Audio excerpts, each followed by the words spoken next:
Okay, let's go a little technical this time. Why Nintendo is forcing you to buy the new micro SD card? I'm coming into this neutral, but I like the topic. I like to see what it is because Express is faster. I mean, the simple answer will be it's just like how the PlayStation is want a specific type of terabyte. I'm sorry, not terabyte hard drive to run their games. I understand it. That's why I got one. They nerd out on all the technical details, but it is something they really need to be paying attention to, or they're gonna get boned on launch day and get very upset and frustrated. And it's all part of the secret sauce that helps the Switch 2 make the kinds of performance leaps it needs to. And it's all tied in to the new standard for the user upgradable storage, the microSD Express standard. And if you're out there imagining you can just yoink the same microSD card you've got in your original Switch and chuck it in the Switch 2, I'm about to ruin your day. Because no, you will not be moving that thing from your OG Switch across to the Switch 2. You keep it in the Switch. It's simply not going to work properly. And no, it's not because of corporate greed, which is the... Thank you. Somebody help me here. Thank you, sir. Thank you. Shout outs to you. Yes. Corporate greed. I do like how like it's evil this, do that. Cause like I said, EA's been greedy, Sega's been greedy, all of them been greedy, Nintendo been greedy, everyone been greedy. And that didn't stop anyone from buying it. And again, when they were doing you bad, y'all still went back there like a battered home syndrome woman who got beat up all the time. You still went back there to get, can I have some more beating, sir? So stop it. The brain dead shit I've been seeing increasingly thrown around at any change that people don't understand about the Switch 2. Well, they did it for corporate greed reasons. Blah, blah, blah. So I'm going to help spread some understanding and tell you all why you've got to buy yet another new thing to make your Switch 2 experience the best it possibly can be, which, yes, very annoying, but there is legitimately a good excuse, far beyond corporate greed, which I'm the first to show. We understand the rhetoric, so yeah, corporate greed, blah, blah, blah, yeah. Okay. My fist at corporate greed bullshit. I've done it for years. Regulars around here will tell you. But it's not the excuse for this one. So let's take a walk down that road and see what's up. Hello again, I am Blunty. And in a recent video, I had a segment breaking down a little how silly it is for people to use the PlayStation 4 as a touchstone for expectations of relative game performance and a representation of what you might expect on the Nintendo Switch 2 as far as it comes to how it runs games. Like, it's just really silly and desperately uninformed for the full picture about how basic You don't think. You don't say. Sir, please educate some of these other people out here. It works as a whole instead of just thinking purely about a single component, like, say, for example, a GPU in isolation of everything else. So let's start there. Any PC gamer who has built their own rig, for example, knows full well how a single poorly chosen component can massively bottleneck your gaming performance. Correct. Sure, CPU and GPU power are vital, top of the list to get the best ones you can possibly fit into your budget. But if you cheap out elsewhere and pair it with, say, slow-ass RAM, you've hamstrung your game performance noticeably there. One decision. Try running your games off a mechanical hard drive like this one. Sure, maybe it's a nice high-end model from a trusted brand that's been around for decades, and it's 8 friggin' terabytes, big and large enough for every game you have ever purchased on Steam. Sounds like an excellent choice for your new gaming rig, but actually, it's made for long-term NAS use, and it's far too slow to keep up with the kinds of data streaming an ever-increasing number of modern games need to just work properly. Correct. Frigidaire has been putting families first for over a century. To just work properly. No, my friends. You need to think of the whole thing as a concert, not just pay attention to the string section and get the best string section you can possibly get and cheap out on the wins. It's not going to... That's how it works. Fell apart of me a little bit. You know what I mean there, right? One of the things I pointed out in that other video was the immense difference that Nintendo Switch 2's new storage arrangements will be making to overall performance and its capability to run certain types of games at all. So here's the deal with that. The original Nintendo Switch and the Switch OLED and the Switch Lite all used micro SD cards. We all know this. You probably got one because the inbuilt storage is limited. Thanks, Nintendo. And Nintendo even teamed up with one of the leading brands in storage to make some special Nintendo branded ones, which if you bought one of these, you paid a premium for that big red logo on there and not much else. You could have got the exact same thing, and I mean exactly the same thing from the same manufacturer for cheaper anyway. So that was a bit silly of you. Let's not make the mistake this time around. Exactly. That's silly of you. Thank you. Again. All right, Blunty, being blunt. Let's tell you the truth. Don't do that. That's the whole point. It is, don't be a consumer, be a customer. Now, microSD cards have been around for a very long time now, and as technology marched on in various devices, like, say, GoPro cameras, for example, needed faster and faster data speeds and larger capacities to keep up with high quality, high frame rate, high bit rate, 4K and above video and whatnot. Well, new standards of microSD cards were produced to meet that particular need of bigger, faster, better. The SD cards that the original Switch were compatible with were from the relatively basic and slow microSDs with capacities up to 2 gigabytes. It also supported microSD HC, faster and up to 32 gigabytes, and microSD XC cards, the fastest option with the highest capacities and frankly your best option for actually running games flawlessly and with decent loading times. But the Switch 2 is going all in on a new standard called microSD Express. And when I say new, well, it's been around for a few years now, but it's still quite uncommon. Because frankly, not many devices need its full capabilities and can get away with using the older, slower, more broadly available standards. Sure. But the Switch 2 needs the new ones to work properly, as it is the only standard of microSD card that's fast enough to match the onboard storage performance, meaning you need it to be that fast for games to load and run correctly. Faster. Or at all. Yeah. Tons of games these days load far more assets in real time, more constantly, more consistently than ever before, especially when it comes to open world games like Cyberpunk, for example. So if Nintendo want to keep attracting modern titles and third-party ports, they need faster storage, not just internally, but for expandable memory too, and that's where the microSD Express comes in. It is the exact same reason the PlayStation 5 needs those fancy Gen 4 M.2 drives for its own expanded storage, and why the Xbox uses that proprietary storage thing, which, surprise, internally isn't much more than a standard M.2 drive itself anyway. They all needed to closely match the speeds of the built-in internal storage that game developers target, for expected and predictable data streaming performance, to make sure their games run as intended. So, of course, if you want to be able to install your games on expanded storage, you need that expanded storage to match that performance. Otherwise, things don't work. Makes sense, right? Simple. Now, the real-world data read speeds you could expect from the kinds of microSD cards the original Switch uses would be around 100 megabits a second tops. On paper, it's up to 300 megabits a second, but really that was only on paper. In the real world, things work a little bit differently for various technical reasons we don't need to get into. And internally, the original Switch used a type of flash memory called eMMC 5.1, which itself topped out at about 300 megabits a second in real-world conditions. Internally, the Switch 2 uses something called UFS, or Universal Flash Storage. That's a type of very fast solid-state storage that a lot of PC SSDs and M.2 drives include as part of how they work. So to complement that, the microSD card the Switch 2 needs in order to keep up with its internal storage speeds are the microSD Express cards. Now these new cards are physically nearly identical to the older microSD cards, almost exactly the same in fact, to help devices that might need to be able to also be compatible with older standards of microSD cards to use the same slot, just simplifies things, making it that way. But the next bit gets a little more nerdy, but don't worry, you don't really need to fully grasp it all, I just want to include it here for full context. But these new microSD Express cards are very different in how they operate internally. See, the older microSD cards operated over what is called a UHS bus. That's just the technology they use to talk to other bits and pieces. It's like a middleman for data, basically. But the newer microSD Express cards don't use a data bus like that at all as a middleman. Instead, they connect directly to the PCIe 3 interface in very much the same way that an M.2 SSD drive does in your PC, or indeed the other consoles.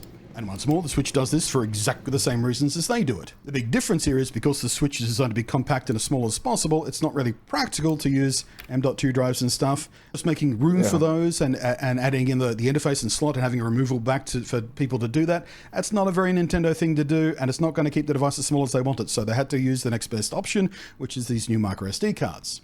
MicroSD Express uses just one lane of PCI 3's 16 in total, and from that it can gobble up to 1 gigabit a second, which, would you like to do some quick math on how many times faster that is than the 100 megabits a second of the Switch 1's microSD cards?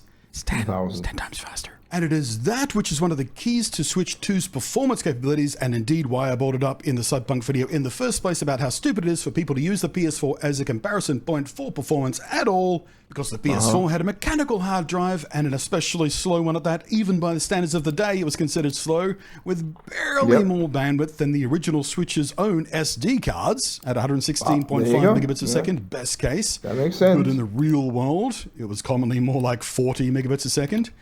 And you don't need much imagination to see how massively that affects load times, open world data streaming, or even simple installs. There was a reason quite a lot of people modded their PlayStation 4s to have SSDs in them to help with that crap. But of course the SSD wasn't a standard component of the PS4, so developers couldn't really plan on people having that, so it only really helped with load times and install times and stuff. Now then, when Cyberpunk 2077 got its 2.0 update, and a little later the Phantom Liberty DLC, its required specs were changed from having a minimum spec accepting hard drive installs to requiring an SSD, and that was purely down to the data streaming performance needed to make the game run properly and as intended. I mean, even when the game first launched, the hard drive support was pretty flaky anyway, and it was only there as a last-ditch effort, and there was a special toggle for it in the menus and everything. But this was one of a few reasons the PlayStation 4 and its generational cousin, the Xbox One X, never got the 2.0 update for Cyberpunk and were deemed incapable of running the Phantom Liberty expansion. Like, CDPR said that. Meanwhile, the Switch 2 version can and indeed will run Phantom Liberty, and indeed comes with Phantom Liberty DLC pre-installed. So even if you could directly compare the pure isolated GPU performance alone of the Switch 2's GPU to the PlayStation 4's, it's a long, long way from the full story of what the Switch 2 is capable of. Because, say it with me now, the components work in concert. Correct. That is something that I'm happy that you're bringing up, because a lot of people, again, don't see it. I use other people's videos to get the information out. Concert. So people can understand what's going on with this gaming. Like, should it be this? Oh, it's just Nintendo. They don't have no super blah, blah, blah. It's just Nintendo, boring Nintendo. That one. Yeah, okay. All right. Like, they don't take money and designing to get all the stuff they want into it. Come on, man. Stop being like that, people. So, with the internal storage speed being one of the few key components of overall performance and enabling larger, more expansive, more ambitious games than the Switch 2 was ever capable of, and the inherent need to keep performance parity between the internal solid-state storage and the user expandable storage to make sure whether a game is installed internally or on the microSD Express card, you get exactly the same performance, or at least extremely close to, without noticeable bottlenecks and no compromises or compatibility issues and the like. They needed to restrict storage to this new type and this new type only, which is why they're not supporting the older cards, even though technically the standard, which microSD Express belongs to, can be backwards compatible. So, that brings us to availability. Sadly, right now, the microSD Express cards are a little bit hard to get, with only two or three brands, or two or three trustworthy brands, I would trust at least, offering options available for sale. And they do tend to ask a little higher price for the same kind of capacities the older, slower cards would sell cheaper for. So, it's a pain point for consumers. Absolutely, yes. It's not fun. And it will absolutely confuse a lot of normies out there, because the difference between microSD SD, microSD XC, microSD Express, all that sort of stuff, and the way these things are labeled, because there are like 4 different labeling standards for 4 different kinds of things about these microSD cards, UHC1, UHC2, all that kind of stuff. It gets very confusing for even the well-informed people, and you can be damn sure that every time I've needed to order an SD card, Even I made that mistake, and I can't admit to it. There's a video I put up on there, and shout out to the commenter who commented and said, I made a mistake in the videos as well too, and then put out wrong information. So I apologize for that. That's lit. So he's correct, and again, I'm not perfect. I make my mistakes as well, and that was my mistake doing it there. If you're gonna get a micro SD card right now, you're gonna pick up before Nintendo, and it's gonna be like $50 to $60 at least, and that's 256 gigabytes. To get 100, it's gonna be one. And for right now, I want the same amount as I want the same amount as I got in my OLED right now at 500, but still, I could wait and see how it goes. For something, a camera, most likely, I double, triple, quadruple check exactly which card I've ordered and whether or not it's the one I need to support the things I need to do. So no, you cannot, not just should not, but cannot use your old SD cards, but it is all for a good cause. So it's one of those suck it up moments that happens every once in a while in generational leaps. That is so true. Thank you for saying that. That is true. And one of the things that, that's the small things that brings up the cost. It sucks, but it does. Sometimes. And the Switch 2 does come with a healthier inbuilt storage at 256 gigabytes to start with. So not everyone's going to need an SD card right at launch, like many of us needed to with the original Switch. And it's a pathetic amount of pre-installed storage. It clearly went down. Nintendo's cartridges don't, their games installed is less than drop as the tech becomes more widespread. Certainly more brands will want to capitalize on Nintendo's popularity and market penetration and sell you more of these things. So there'll be more options on the market, which will hopefully help keep prices under cap as well. But that's kind of a wait and see thing. The world's a little bit unpredictable right now when it comes to tech and prices. So, now I have left an Amazon affiliate link to a compatible option from a brand that I myself have been trusting for many, many years now in my own cameras and such, without a single problem ever from them. So if you are left confused and worried about making sure you buy the right one, one that will work properly on the Switch, because yes, the labeling on micro SD cards is a nightmare. Never mind the malarkey certain third-party sellers get up to on places like Amazon, for instance. Let's make it worse. But the one in the link is the one I myself am getting. Like, it's arriving tomorrow. Should be anyway. Who knows? Couriers. But it's one I will be using in my own Switch 2 for performance testing and so on. So you can at least trust that one. And thank you. If you do use that link, I get a few cents kicked back to me for every time one of you guys buy that. And I use that gift card money from Amazon to buy our stuff. In fact, I use the gift card money from other Amazon affiliate links to buy this SD card in the first place because I'm broke. Bottom lining it, Micro SD Express is not just a faster upgrade to the old standard, it is completely new internally. It's like mechanically it's different. And thus, anything needing the kinds of speeds it delivers is inherently incompatible with the older Micro SD cards you might have. So you do need, not just should, but need to buy a new one if you want to expand your Switches to storage. But there you are. I'm pretty sure that's everything you actually need to know. And a few bits of extra stuff as well, just for interest's sake. So what do you think? Are you ready to upgrade your Switch 2 storage at launch, like immediately? You think you need it at launch for your back catalog of Switch 1 games off the eShop? Many of which will get update patches for better performance, which take up slightly more room than they already do. Give this video a like if you learned something new, and hit that subscribe button, please, for more Clever Clogs stuff, or just, me. Thanks for watching. I am Blunty. Appreciate patrons very, very much for their. I appreciate what you said, Blunty, and I'm happy that I'm thank you for using. I'm using your video to explain why people again. And these little things cost money, okay? Just does. And like I said before, you don't have to buy these things. I'm not buying. Look, this is what I'm buying. Excuse me. This is what I'm buying for my Switch 2. I'm gonna switch to Mario Kart bundle. Don't get it twisted. I'm gonna get the Mario Kart physical. I'll pay my $80, all right? But I'm paying my $80 when the time comes. There'll be a $10 sale, $10 sale around Christmas time, maybe. We'll see. But that's what I'll do for now.